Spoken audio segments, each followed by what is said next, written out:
ഇടുക്കി നിയോജക മണ്ഡലവും അതുപോലെ ചങ്ങനാശ്ശേരി നിയോജക മണ്ഡലവും കോൺഗ്രസ് മത്സരിക്കാനായി UDFിൽ ഏറ്റെടുത്താൽ തീർച്ചയായും കോൺഗ്രസിലേക്ക് പോകുന്ന കാര്യത്തിൽ കൃത്യമായി ആലോചിക്കാം എന്ന് റോഷി അഗസ്റ്റിനും അതുപോലെ തന്നെ ചങ്ങനാശ്ശേരി MLA ആയ ജോബ് മൈക്കിളും വാക്കുകൊടുത്തതായി സൂചനയുണ്ട്. അങ്ങനെ വന്നാൽ തീർച്ചയായും വലിയ രീതിയിലുള്ള മാറ്റങ്ങൾ മധ്യ തിരുവിതാംകൂറിൽ തന്നെ സംഭവിക്കും. ഇടുക്കി ലോക്സഭാ തെരഞ്ഞെടുപ്പിൽ കോൺഗ്രസിന് വൻ വിജയമാണ്. ഇടുക്കിയിൽ സർവ്വമേഖലയിലും കോൺഗ്രസിന് വലിയ ആധിപത്യമാണ്. കേരള കോൺഗ്രസ് ജോസഫ് വിഭാഗത്തിന് വലിയ ശക്തിയുള്ള മേഖലകൾ തന്നെയാണ് തൊടുപുഴ ഉൾപ്പെടെയുള്ള സ്ഥലങ്ങൾ. എന്നാൽ ഹൈറേഞ്ചിൽ ഇപ്പോഴും കേരള കോൺഗ്രസ് എമ്മിനെ വലിയ രീതിയിൽ വെച്ചു വാഴിപ്പിക്കുന്നത് റോഷി അഗസ്റ്റിൻ തന്നെയാണ്. വാസ്തവത്തിൽ അത് ജോസ് കെ മാണിയുടെ പാർട്ടിയുടെ മിടുക്കല്ല, റോഷി അഗസ്റ്റിൻ എന്ന വ്യക്തിയിൽ അധിഷ്ഠിതമായി നിൽക്കുന്നു. എന്നാൽ ഇനിയും LDF സംവിധാനവുമായി മുന്നോട്ട് പോയാൽ റോഷിക്ക് ജയിക്കാൻ കഴിയില്ലെന്ന് അദ്ദേഹത്തിന് വ്യക്തമായി അറിയാം. അവിടുത്തെ സംഭവ വികാസങ്ങൾ കൃത്യമായി വിലയിരുത്തുമ്പോൾ റോഷി മുന്നണി വിടാനുള്ള എല്ലാ രീതിയിലുള്ള ഒരുക്കവും നടത്തി കഴിഞ്ഞിരിക്കുന്നു എന്നാണ് റിപ്പോർട്ട്.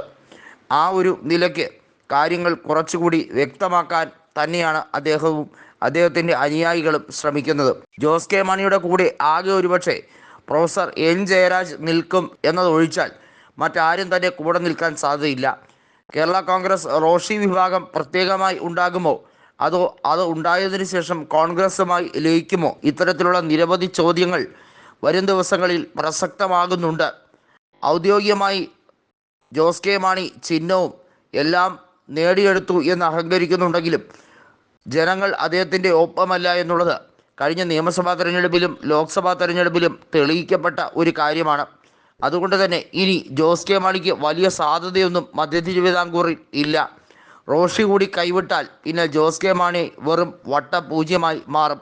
കേരളത്തിൽ എവിടെ നിന്നും ഒരിക്കലും ജയിക്കാൻ കഴിയാത്ത ഒരു സംവിധാനത്തിലേക്ക് കാര്യങ്ങൾ എത്തും.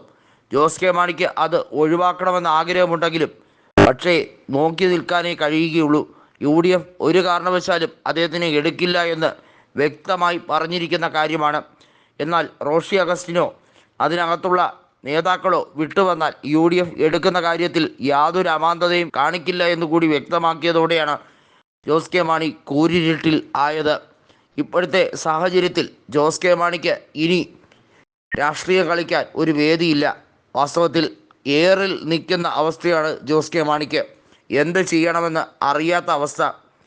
റോഷിയെ സംബന്ധിച്ചിടത്തോളം അധികാരം നിലനിർത്തുക അദ്ദേഹത്തിൻ്റെ നിരന്തരമായ ഒരു തപസ്യ പോലെയാണ്. 2001 മുതൽ ഇടുക്കിയിൽ UDF MLA ആയതിനു ശേഷം 2021 മാത്രമാണ് ഇടതുപക്ഷ ടിക്കറ്റിൽ നിന്നും ജയിച്ചത്. എന്നാൽ ഭൂരിപക്ഷം ഏറ്റവും കുറവായിരുന്നു ഇത്തവണ എന്നുള്ളതും അദ്ദേഹത്തിനെ വല്ലാതെ അലട്ടുന്നുണ്ട്. ഇനി ഒരിക്കൽ കൂടി LDF ടിക്കറ്റിൽ നിന്ന് മത്സരിക്കുന്ന കാര്യം ആലോചിക്കാനേ താല്പര്യമില്ല എന്നാണ് റോഷി വ്യക്തമാക്കുന്നത്.